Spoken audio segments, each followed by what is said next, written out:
How can we use the idea of similarity to get the exact value of cosine of 72 degrees? Let's explore a beautiful geometric method using triangle similarity.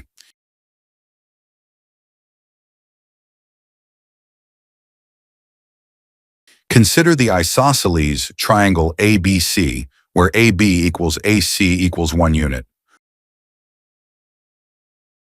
Mark point D on AB such that DA equals DC.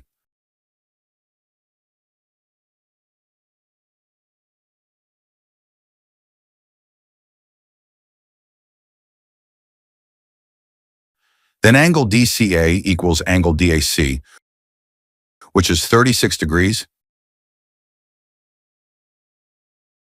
Since angle ACB equals 72 degrees, angle DCB equals 72 minus 36, which is 36 degrees.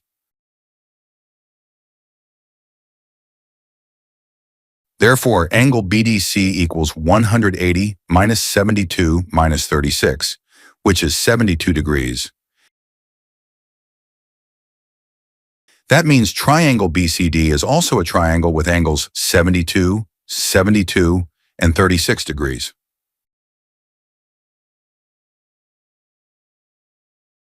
Now, triangle ABC is similar to triangle CBD by angle-angle-angle similarity. Let the length of BC be x.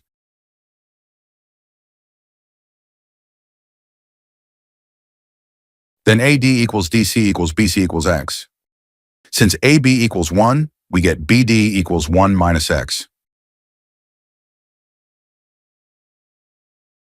Using similarity, BC over AC equals BD over CD.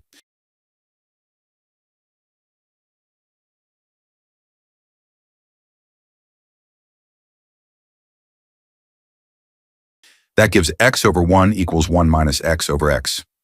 Cross-multiplying, x squared equals 1 minus x. Rearranging, x squared plus x minus 1 equals 0. Solving the quadratic equation, x equals negative 1 plus square root 5 over 2. We reject the negative root because x is a length, so it must be positive. Now observe the right triangle formed by dropping a perpendicular from point A to BC. Let's focus on angle 72 degrees at vertex C. Using basic trigonometry, cosine 72 degrees equals adjacent over hypotenuse, which is x over 2. Substituting x equals negative 1 plus square root 5 over 2, we get cosine 72 degrees equals negative 1 plus square root 5 divided by 4. Isn't it amazing how a simple idea of triangle similarity gives us the exact value of cosine 72 degrees? If you enjoyed this geometric journey, do like, comment, and subscribe for more elegant math stories.